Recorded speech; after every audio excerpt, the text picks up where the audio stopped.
thank you very much for this invitation. So today I would like to talk about some work on this dynamical version of quantum groups. I will introduction about it, and so what we discovered is that in one way to look at these dynamical quantum groups, which is inspired by statistical mechanics, one encounters some categories of representations which I think are rather interesting, and I will explain. I will concentrate on those. So let me just a second. Okay, so I'll explain a little bit what our goal is, and then I will tell you again about very old stuff about the appearance of quantum groups in statistical mechanics, because this will be where we want to understand this kind of new way of looking at quantum groups, which come from this interaction around the phase models of statistical mechanics. And the construction that we want to propose is these representations on groupoid graded vector spaces. So this is based on joint work with Moser-Renn. It started with his master thesis. Okay, so what is this story about? So the basic equation that most of you have seen, I guess, is the Young-Baxter equation. And so it turned out that to describe Young-Baxter equations exist in the rational case, in the trigonometric case, and so on. And when you want to go to the elliptic case, then you notice that you need to generalize the context and add this additional so-called dynamical parameter, which is denoted by A here. So what is the Young-Baxter equation, the dynamical version of the Young-Baxter equation? So you have a matrix, an endomorphism of tensor product of a finite dimensional vector space with itself, which you call R of Z, and A depends on two parameters. Z is called the spectral parameter, and A is maybe multiplied by H bar is called the dynamical parameter. Then you have also an abelian Lie algebra, which is a Cartan of some Lie algebra. And you look at endomorphism of V tensor V. V is a semi-simple module. And it obeys this variation of the Young-Baxter equation. And I will introduce this officially later, but so if you don't have a dependence on this, A is the equation invented by Baxter and Young, but there are this modification with this parameter A, which takes value in this Cartan subalgebra. And so it appears with some shifts, which depends on the weight on which we are operating. Okay, this I will explain it in more detail later. So where does this story appear? So there is some prehistory of the subject, which go back to the last millennium. And let me see. Okay, so the quantum Liouville theory, it appears, and there this is some sort of momenta of the fields. Then the way I got interested in is when I tried to deform the KZ equation in the elliptic case, Knižník-Samročík of Bernard. And but then there were many other contexts where this appears, and some of them in the theory of representation, in the representation theory and quantum integrable system, McDonald polynomials. You can see in the books of Pasha-Eitingoff and other authors. And more recently, this appeared in geometric representation theory in the work of Ganachik-Unkov, where they look at stable envelopes for quiver varieties in equivariant elliptic cohomology. So there is rational, trigonometric, and elliptic corresponds to cohomology, K-theory, and elliptic cohomology. And this comes also from this cage theory interpretation, as we heard. There, the dynamical parameter is called Keller parameter, and Z, the spectral parameter, has to do with is basically the equivariant parameter for this equivariant group action. So this is where it appears. But today I want to explain another appearance which comes from statistical mechanics, the star triangle relation in two-dimensional statistical mechanics in works of Baxter and then Andrews, Baxter, and Forrester. Okay, so let me go back to the I will go a little fast on the very classical story of the Young-Baxter equation in statistical mechanics. So you have an R matrix. A solution of the Young-Baxter equation is called an R matrix. Here is not dynamical for the moment. You have a meromorphic map from R to endomorphism of V tensor V. V is a finite dimensional vector space. Excuse me. And this is the equation. So this superscript indicates the factors in the tensor product where this R matrix operates. 1, 2, 1, 3, 2, 3. And there is this very well-known picture. So you have some lines, and to these lines you associate these spectral parameters, and you should look at it from bottom to top, and you act with an R matrix whenever you see a crossing. And so it's some sort of braid relation, this Young-Baxter equation. And usually in statistical mechanics, you assume that R is an invertible matrix. And so we assume that it is invertible for generic value of the spectral parameter. And sometimes you also impose this so-called unitarity condition. Okay, so there is a basic example, very old, which is the simplest non-trivial example. And here we have some parameter h bar, there is a deformation theory, but I will not enter in that story. Okay, so this is the very classical theory of the Young-Baxter equation. And it appears in works of Baxter in the integrability property of Vertex Models of statistical mechanics. So you imagine some square lattice with periodic boundary conditions. So you have a graph, edges between pairs of nearest neighbors. And so the matrix elements of this R matrix are understood as Boltzmann weights of the vertex model. So what is a vertex model? So you have a square lattice, as I said, and on each edge of this graph of pairs of nearest neighbors, you have some state of the model, which is a number between 1 and n.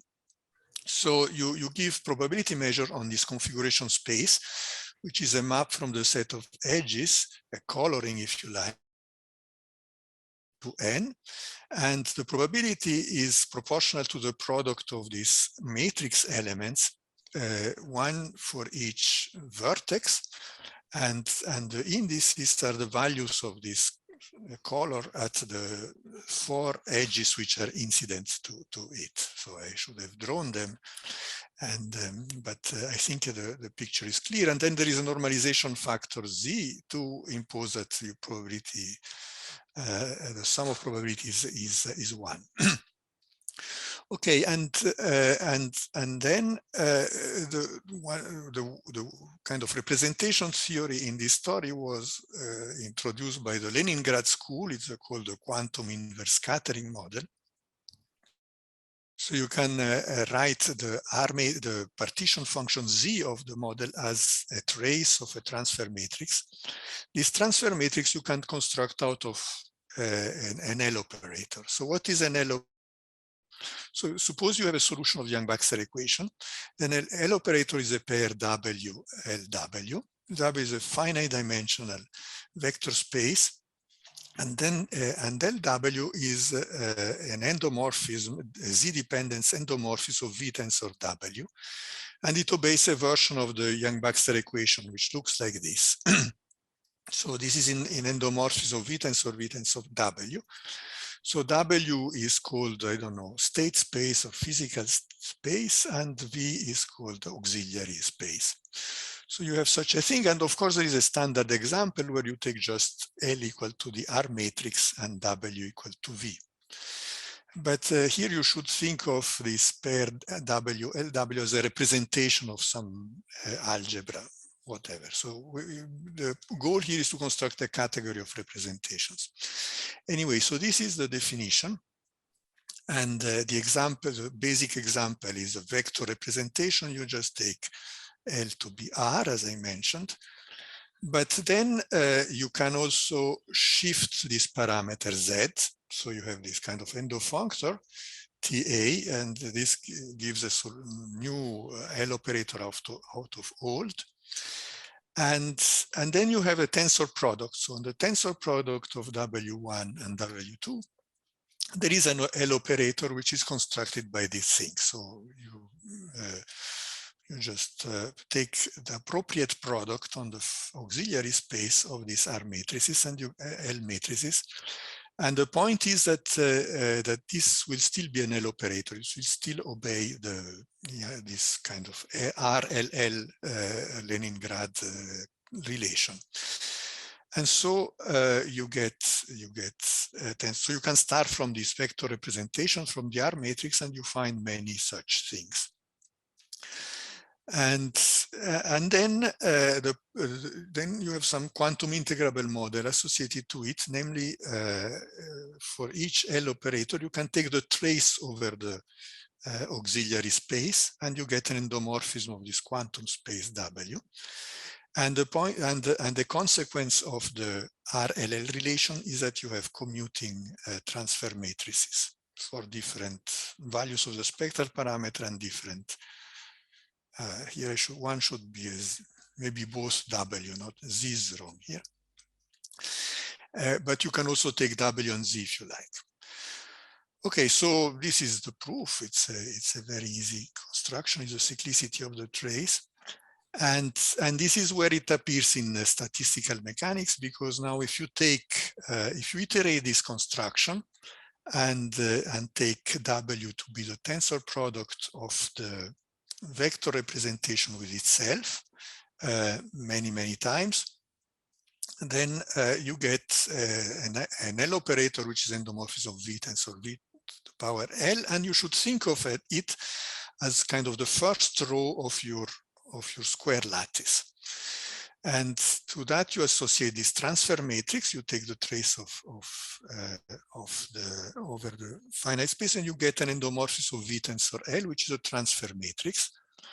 So it's a map from V tensor L to V tensor L. And so it encodes the first row of your square lattice with periodic boundary condition. And if you iterate, you will get the whole lattice. So this Z trace of T to the L will be if you write out all the matrix products, will be exactly the product of matrix elements of the R matrix, which define this partition function in the statistical mechanics. Okay, so this was, so there is an example for the XX chains. I will not go into it. By the way, in the chat, I put a link to my slides. So I will skip some slides, but you find more information there. So how to encode this in kind of representation theory? So if you fix the R matrix, then these L operators form an abelian monoidal category. So the objects are L operators, and morphism are just maps, linear maps, which are compatible with L operators. And so you have an action by translations of this of the additive group, and you have a forgetful functor to vector space. So this is a kind of the structure we should have in mind. We have some kind of monoidal category. It means that we have a tensor product, and we have a forgetful functor to vector space. So I gave a very concrete construction of this category, but I think the good point of view is to think of this as some kind of abstract category of whatever representation of whatever algebra. And there is a functor to vector spaces, and this allows you to say what are R matrices. Namely, so in our kind of very general situation, we will take the abelian monoidal subcategory generated by this vector representation and closed under this translation. And there we have a kind of braiding, or even a symmetric monoidal structure, but partial, not complete. Namely, if we have two objects, two representations or L operators, then we can ask the question whether W1 tensor W2 is isomorphic to W2 tensor W1. So this is not the case, not always the case, but is in some sense generically true. Namely, if we translate by some generic A, then they become isomorphic. So, and this can be well understood. So it can be understood in this example, right? So if you take the vector representation with itself and you have two values of the spectral parameters, you can again ask if it is isomorphic in the two W1 tensor W2 is isomorphic to W2 tensor W1. And one isomorphic is given by this R matrix itself, composed with the permutation of the factor. This P is a permutation of the factor, and this is called R check matrix. It's and so this R matrix in general has poles, and it's maybe not invertible, but at all points. But for generic A, it will be an isomorphism. And for some special values of the spectral parameter, it is not. It's not an isomorphism, and in fact, the tensor products are not isomorphic. So, so here we, for the first time, we see this R check matrix, which is a composition with a transposition, and you can reformulate the whole story with this R check matrix, and this will be a useful story, point of view for this later development.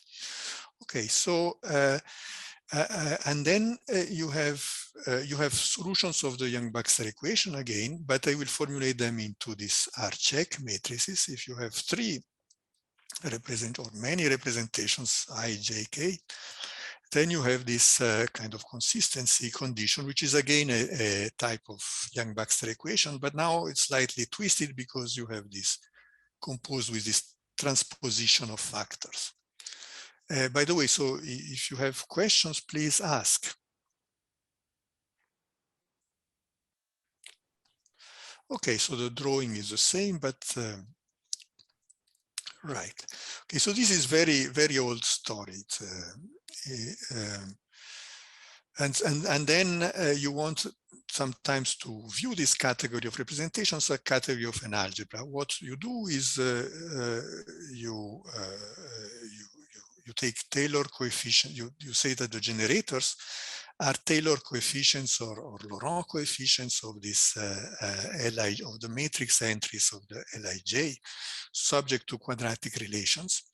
And in this way, you can say that your representation is a category of representation of a certain algebra.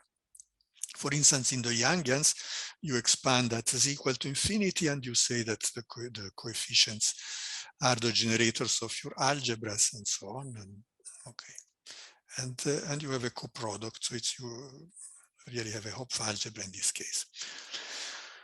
Okay, but now let me go back to statistical mechanics and tell you about this interaction around the face model. So Baxter introduced those vertex models, which I described before. So you have some square lattice or more general lattices, and the microscopic states of the models live on the edges of this lattice.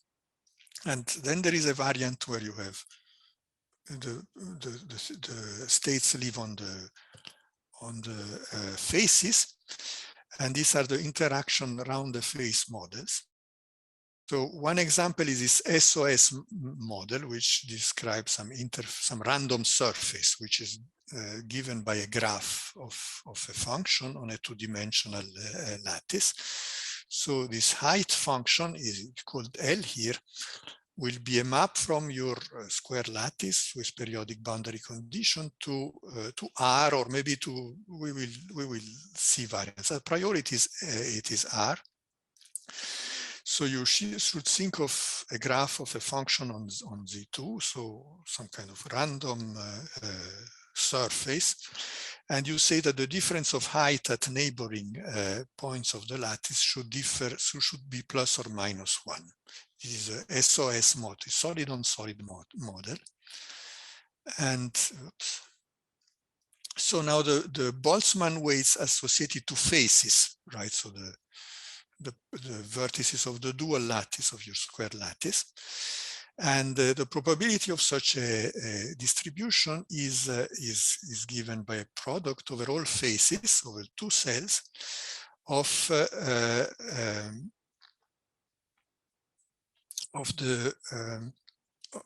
some weights, Boltzmann weights, depending again on spectral parameter, and depending on ABCD, which are the values of this Li at the four edges of these two cells of the square. Oops. And then you have an analog of the Young-Baxter equation, which is called sometimes star triangle relation, which looks like this. So you have faces, so you have this W, so it looks very much like the Young-Baxter equation. And I think it's better understood in this kind of graphical way. So each quadrilateral corresponds to one of those weights. And you have at the corners, you have some variables which are in a finite set or infinite set or whatever. But they differ by 1 if you go from, say, A to F. F minus A must be 1. And you have this relation. You sum over G, which is kind of the internal vertex.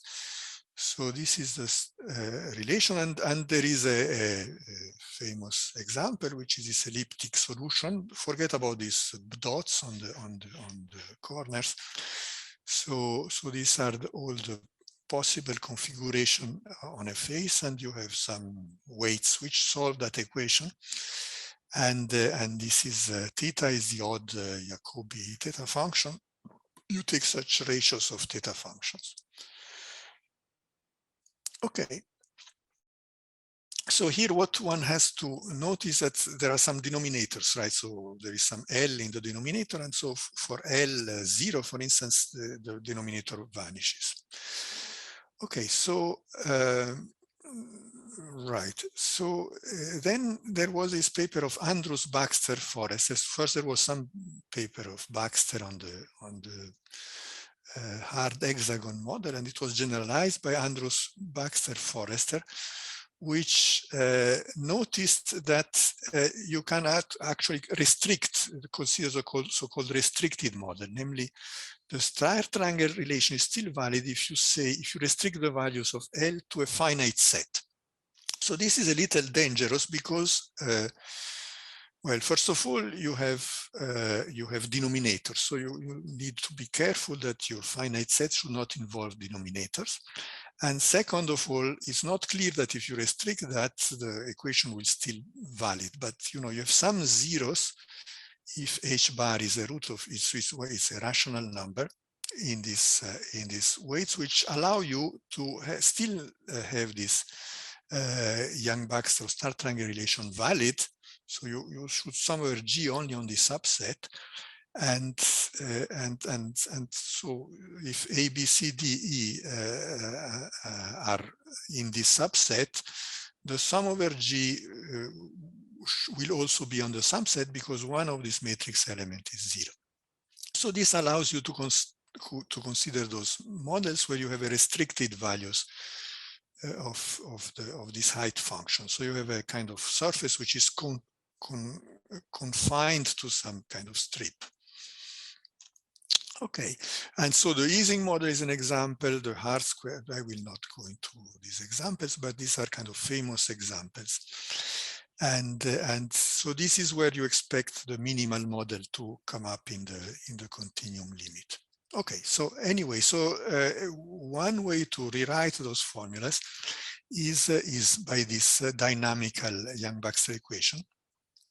I will explain the relation soon, but I think if you want to consider those restricted models, what you want to do is to take A not to be kind of complex number like you do in this when you come from I don't know, gauge theory or or KZ equation, but A to take value in a discrete set or maybe even a finite set. So this is the difference that I would like to discuss today. Okay, so again, so this is again the same definition as before. You have a meromorphic function. So you start with a finite dimensional abelian Lie algebra, and you have a semi-simple representation. And then a dynamical R matrix is such a meromorphic functions of two variables, complex variable, one in H or H star, maybe we identify it. And then you have this dynamical Yang-Baxter equation. And these dynamical shift notations means that you should replace, like in this equation, like H3, for instance, by the weight on which you act. So if you restrict it to this product of weight spaces, then H3 has to be replaced by mu3, and so on. And so now suppose that the weight space are all one-dimensional. And then you have some component of this type of the, so you have a component of R between V mu tensor V nu times V rho tensor V sigma, and mu plus nu must be equal to rho plus sigma. This is a kind of, because you want it to be weight zero, so it's a condition. And so if you call that matrix elements in this way, then this R is then this W are solutions of the star triangle relation. So this example of Baxter are the cases where you have one-dimensional weight spaces, but this is more general. I mean, you can also have higher dimensional weight spaces, and what you will get is some kind of vector matrix valued function version of that star triangle relation. Any questions?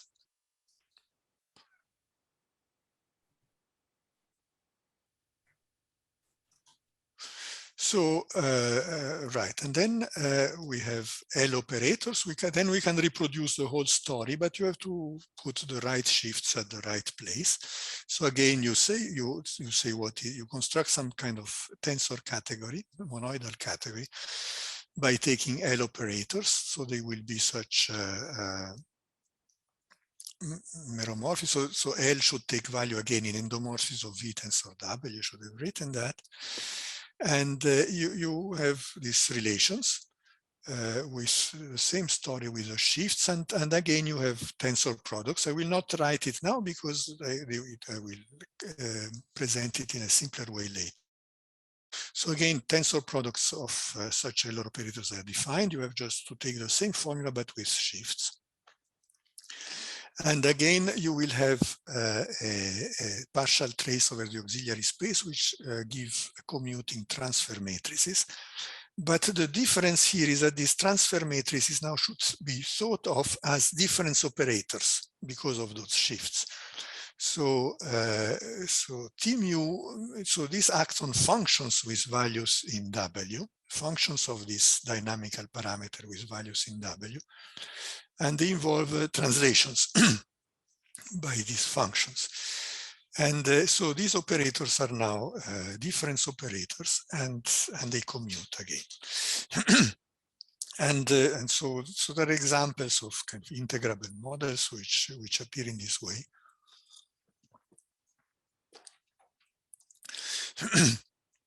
Okay, so but what I want like to say is that the same story of the quantum inverse scattering theory works in this case, and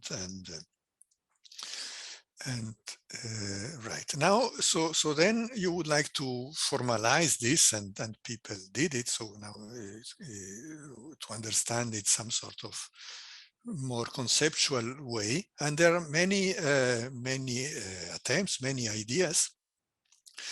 So in the early days, like in the 90s, so there were papers by Bablon, Bernard, Billet, Franz Dahl, and Jimbo and collaborators, and they understood that this can be understood in terms of Drinfeld twists. So there is a kind of family of so in the setting, in the meaning, in the sense of quasi-triangular Hopf algebras.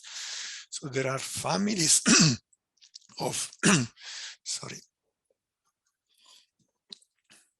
families of Drinfeld twist depending on this parameter, on this dynamical parameters, with some compatibility with them, and this allows you to construct those dynamical R matrices.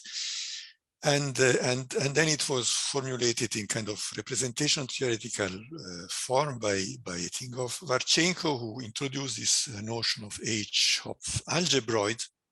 And recently, last year, Kalmykov and Safronov have kind of reformulated this in kind of more classical terms, in terms of Harish-Chandra bimodules.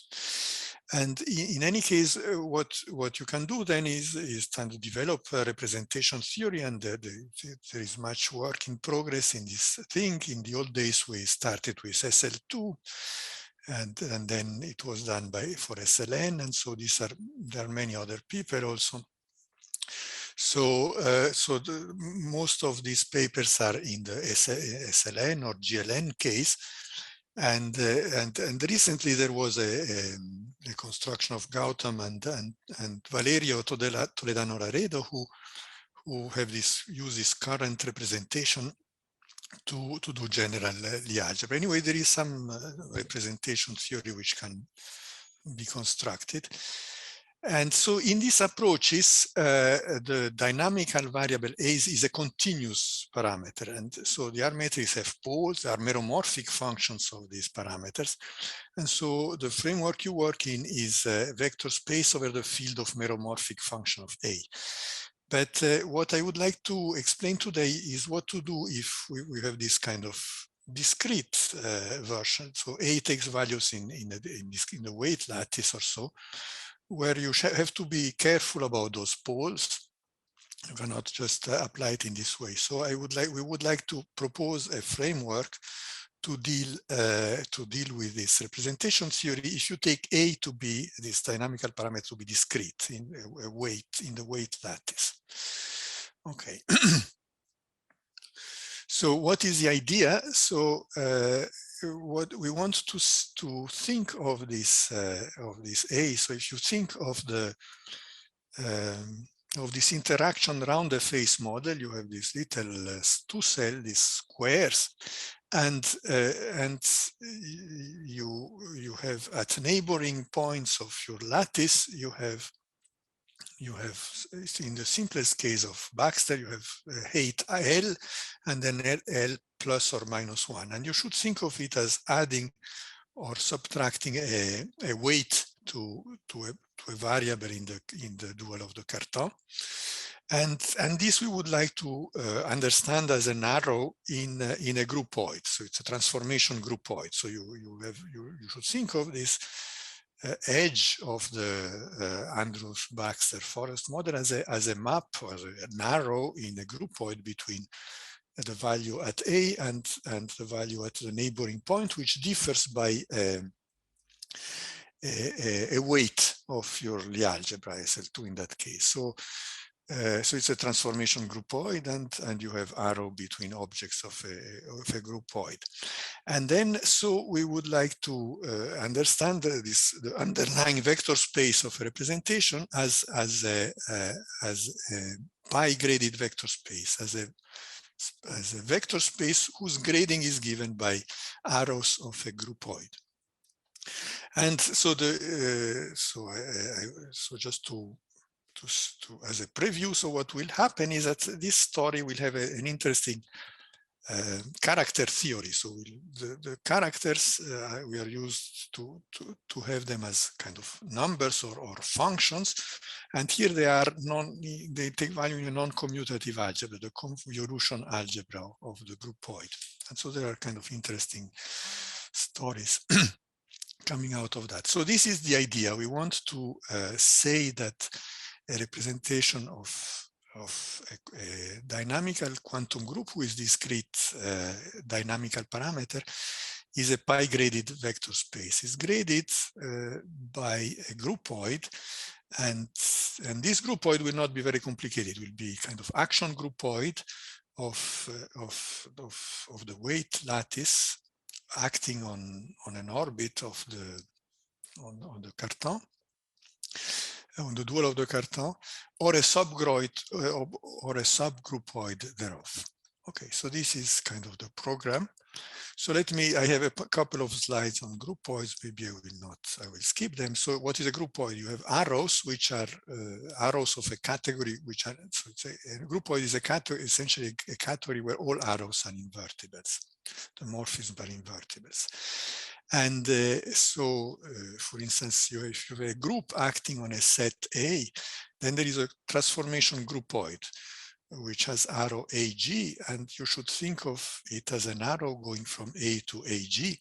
And the composition of arrow is defined in the obvious way. You have to be that the target of one arrow should be equal to the source of the next arrow, and then you can compose them. And you can then invert them because it comes from an action of the group. And so this is the only groupoids that we are considering, or that we need. And the next example, but out of them we construct new groupoid, which are the full subgroupoid. So you take a subset of the objects and all arrows between those objects. Let me check the time. Okay.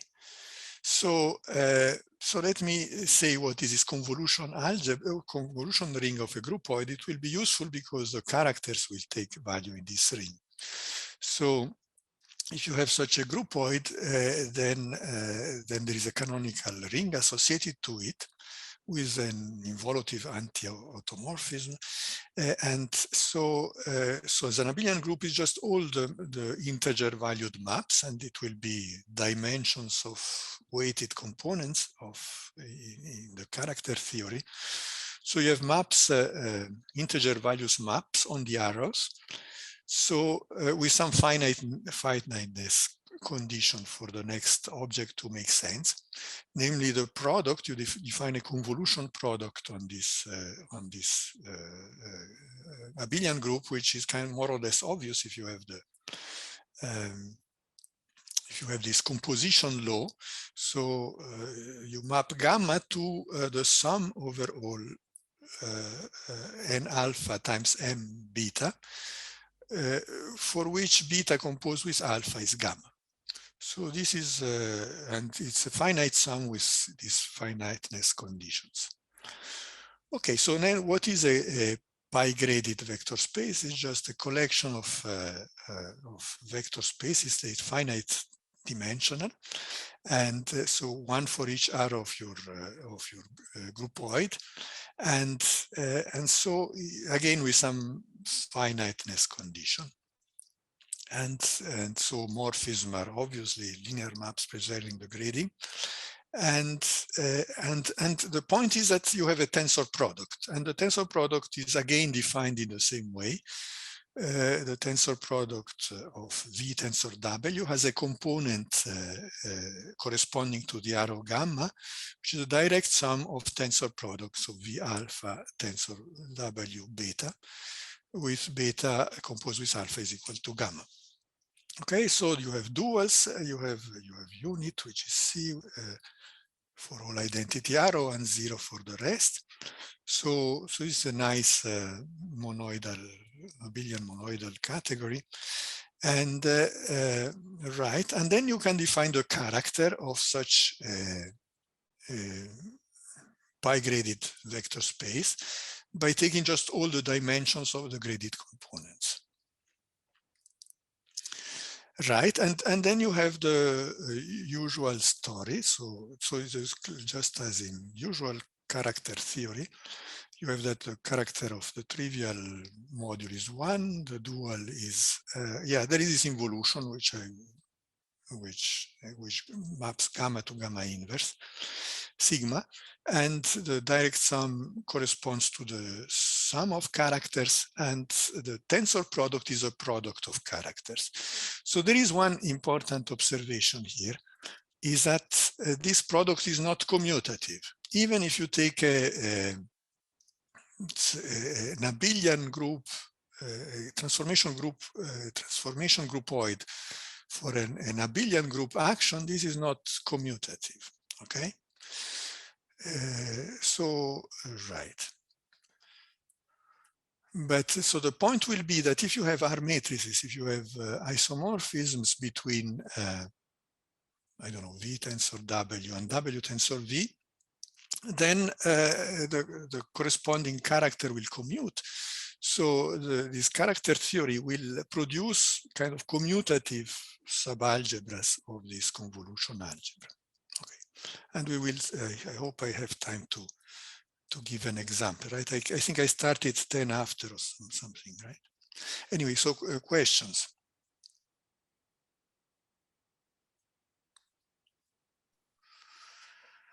Right, so you have this story of K-theory, and so these characters go to K-theory, so it's descent to K-theory, that's the usual story. So now the one advantage of this approach is that you can just forget about all those shifts, those dynamical shifts, and just say that you have this this pi-graded story. Namely, so suppose you have one of these pi-graded, so I should say vect pi is, yes. So V is one of those pi-graded vector space, and by definition now an R matrix, or an R check matrix really, is an endomorphism of V tensor V, obeying the Young-Baxter equation. I write it as it is, and if you write it out in components, you will get all the correct shifts, but here I don't have to say it. And you have the unitary relation. And so the remark is that here, so I said that there was this kind of two kind of points of view. You can either speak about the R matrix or the R check matrix, which is a composition with a transposition of factors. Now, in the theory of kind of usual vector space, the two things are equivalent. But here one has to be careful because this P is not an endomorphism of pi-graded vector space. So it's better to formulate it in check version. Okay. Anyway, so what is the relation to this IRF weights? So now you can again restrict to graded components. Now, what is alpha and beta? This will be pairs of arrows which are composable. So the component in V alpha beta will have a decomposition according to where they land, right? So you go from V alpha tensor V beta to other composable tensor product of vector space of weight spaces corresponding to composable arrows. Question? And then they obey some star triangle relations again. And here you have to say something like all these arrows should be composable, and maybe it is better to see it graphically. I hope I'll have it in the next slide. So it's a commutativity of a diagram, right? So these W's will be maps between various components, and you have a commutative diagram. So this is a notation, right? So or graphical representation. So it's the dotted arrows relate to the R matrix kind of formalism. So you have a map between vector spaces on, I don't know, on the west and south, which map to vector spaces north and east. And then, but then you have this alpha, beta, gamma are arrows in the groupoid, and A, B, C, D are objects. And then you have this commutative diagram. So right, so it's a commutative diagram which between spaces associated to right all these arrows. So this is kind of graphical notation of the equation I wrote. And if right now, if if now you have just one arrow between any two objects and the weight spaces are one-dimensional, then you can draw this using objects at the vertices instead of arrows on the edges, and you reproduce the relation of Baxter, the star triangle relation. Okay, then the rest is that you just say the usual story as in the quantum inverse scattering method. You don't have to talk about shifts; they come with automatically. So you have L, but you have this check version, so you invert the order of the factors. But again, you have such relations. And you have the vector representations and so on. You can construct a monoidal category of pi-graded meromorphic representations and so on. Tensor product is defined in the usual way. And so the example is the vector representation and its shifts again of the spectral parameter. And right. And there is also a trivial representation. Maybe I will not explain it. Okay, so how to find the dynamical Yang-Baxter equation out of this kind of very general formalism?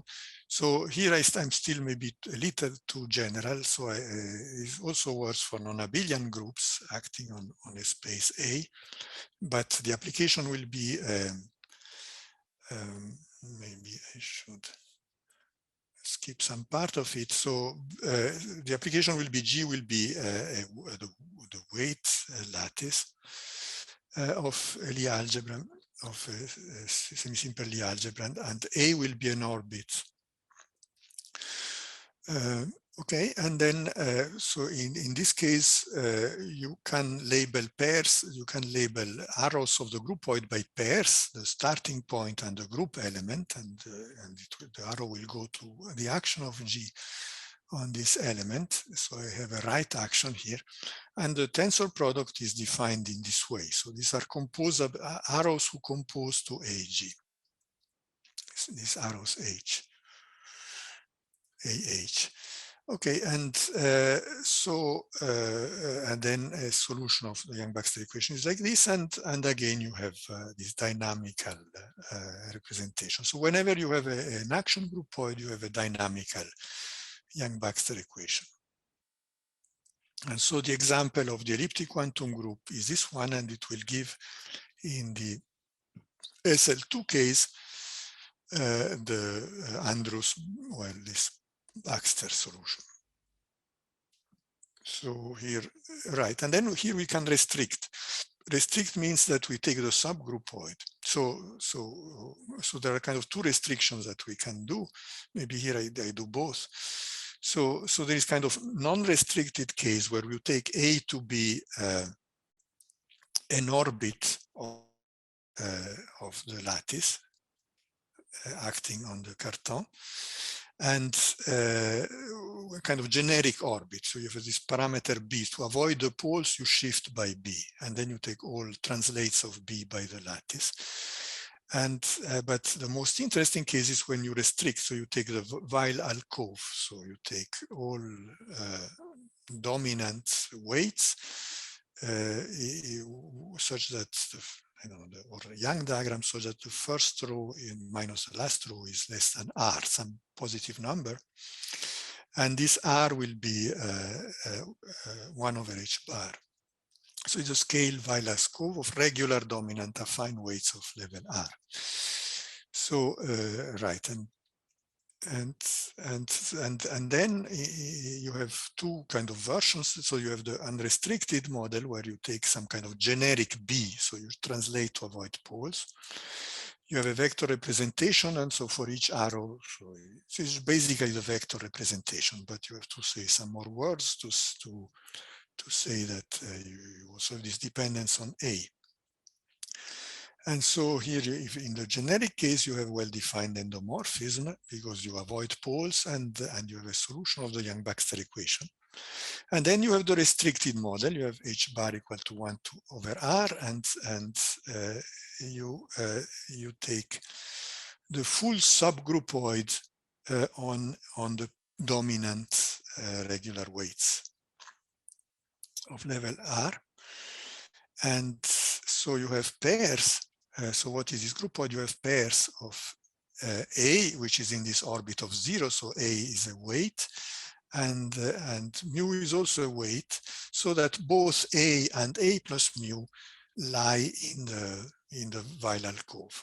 So this is a generalization. Weyl alcove is generalization of this interval 1 to r minus 1 in the Andrews-Baxter-Forrester model, this restricted set of heights of the height model. So again, we have that this RSOS, the weight space is just the vector representation, but only for A and A plus. The fundamental weight are in the alcove, and all the other components are 0. And so the statement is that this still gives a solution of the dynamical Yang-Baxter equation. And right. Okay, and then we can, whenever we have that, we can take again the subcategory, monoidal subcategory generated by this, closed under these translations. And again, we have this partial braiding and so on. And now the point is that it follows that the characters of those representations will form a commutative subalgebra of the convolutional algebra of pi. So you have kind of interesting commuting elements in that algebra. Check that time. Okay. And so there are some examples that you have. So okay, let's look at this restricted solid-on-solid models with a vector representation. Then you have this subgroupoid. So now, what is a convolutional algebra in this case? So roughly speaking, these are translation or like difference operators. So you have a commutative subalgebra, which are functions on this orbit, on this weight lattice, if you like. And you have some subalgebra which is given by this translation, which are generated by t plus minus 1, ti plus minus 1, by fundamental weights. Maybe they're GLN weights here. And then, so this is before restriction. But then you have this restriction, you have to take the full subgroupoid, and it's useful to understand the convolutional algebra of the subgroupoid as a subalgebra of a non-unital subalgebra of the convolutional algebra of the full groupoid with support on that subset. So you multiply on both sides by this idempotent chi A, which is a characteristic function on the identity arrows for A. Okay, so this is one way to do it, and then in this way you can represent your characters by difference operators, by this cross product. So, for instance, the character of the trivial representation in this representation is a unit for this convolutional algebra of the subgroupoid, which viewed as a subalgebra of the full groupoid is the characteristic function on these identity arrows. And for the vector representation, you can you have a simple formula like this. You just conjugate the character, the usual character, which is sum of ti of the fundamental representation of GLN, by this characteristic function, and you put on the left, you have this shift, which tells you that both source and target must be in the alcove. And then you can play with more general representations. So at the moment we have done this only on some examples, but we are trying to generalize this. So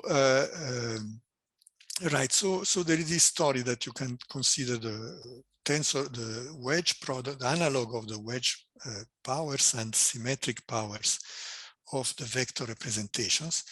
And one way to do that is to use the property of this R matrix. So the R matrix is some sort of intertwiner. And when it is not invertible, then its kernel and co-kernel define some sub-representations. So in this case, we have this exact sequence involving the R matrix at special values, like -1 and 1. At 1, you have a pole, so you have to take the residue.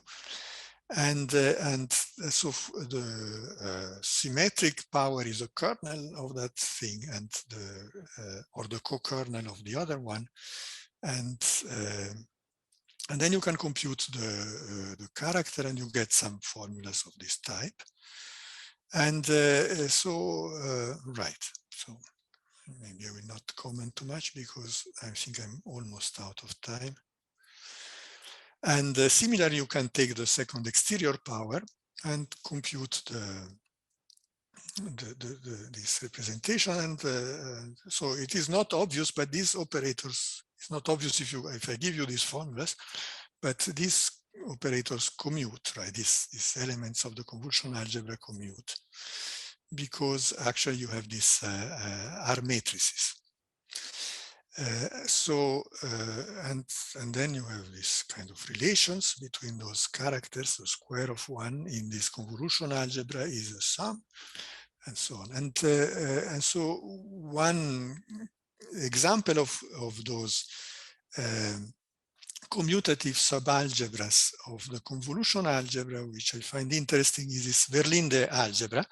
So we get a representation of the Verlinde algebra by difference operators. So for this, let's look at the SL2 case. So we have this alcove is just the interval R-1. And then generalizes this construction that I explained before of constructing the second symmetric power. You can take the tensor product where the spectral parameters differ by integers. And this has a sub-representation, which is intersection of kernels, which is the analog of the symmetric power. And then you can compute the characters, is some kind of characteristic functions on sub-intervals times those t's. And then you can compute their product. You know, it's a commutative, they generate a commutative subalgebras. And what are the relations? They are the Verlinde. It's one way to see the Verlinde relations. So these characters obey these fusion rules, which, okay, we do GLN, so you have this grading U by the central element, T1, T2. And so these are the famous fusion rules, which first appeared in conformal field theory. Okay, so these are examples of such commutative algebras appearing as characters of representation of restricted dynamical quantum groups. Okay, thank you very much.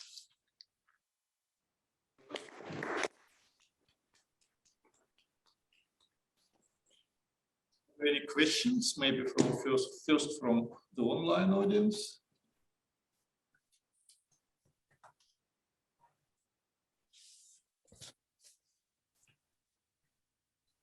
In the chat? Nothing in the chat. Nothing in the chat. Any questions from the offline audience? Yes, please. Hi, Anton. So just a question about those fusion rules, right? In those minimum models, you also have like more complicated things with two parameters, right?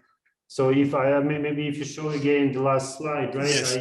Maybe I was mistaken, but right there you only have like one spin and one one set of inequalities, but in general, right, they're in BPZ probably in a minimal model you would have two parameters for each primary. Can one get something like that as well? Right. So this would be the kind of the first row of the Yeah. Katz table, But or the Westerino with. They cannot get the whole Katz table. I think one should be able to obtain it, but you have kind of two quantum groups, right, in the Katz table, because it is coset construct. In the final analysis, yes, but I mean. Right. No, I don't know how to do it, but probably I should take some sort of quotient of the two copies of the quantum groups. Yeah, because they also have some, I forgot, some identifications, right? That's so right. This starts with a rectangle, but then there are some identifications. Absolutely, yes, yes. So one has to take some kind of quotient to imitate this kind of coset construction. But I don't have an answer, right? Okay, thank you. Any other questions? Yeah, I have a question. So I forget a bit. So what is the relation between the dynamical parameter that occurs here and these dynamical differential equations, these new generalized KZ, the parameters mu, which appeared in Valerio's talk yesterday? Is there a standard story to relate it, or is it sort of different? Yeah, it's related, but maybe let me see. So I think it's right. So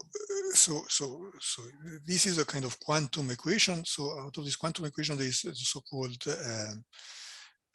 out of this dynamical R matrices, you can write some differential equations, which are the QKZB equation. So Q deformed Knight-Samolowczyk equation for elliptic curves.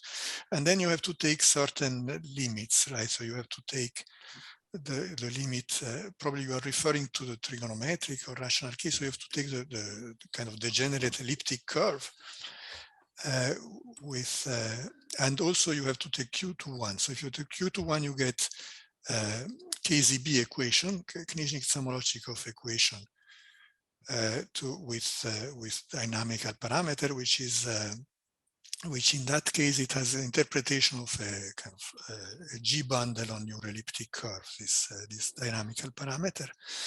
So you have an equation involving the semi-classical R matrices with spectral parameter. So this would be the KZB equation. And then if you take, then to get the kind of rational case, you have to degenerate your elliptic curve. You have to send the periods to infinity and assume certain behavior as a function of the dynamical parameter, like exponential of mu lambda, and then this mu will be that the parameter that you're referring to. So you're basically stating that these FMTV equations, we should be thinking of like a cuspidal elliptic curve. And if you do it with a smooth elliptic curve, you'll get something that's closer to the story that you're talking about now. That's right. That's right. Okay, thank you. Okay. Any more questions? All right, let us then thank Giovanni again. Thank you.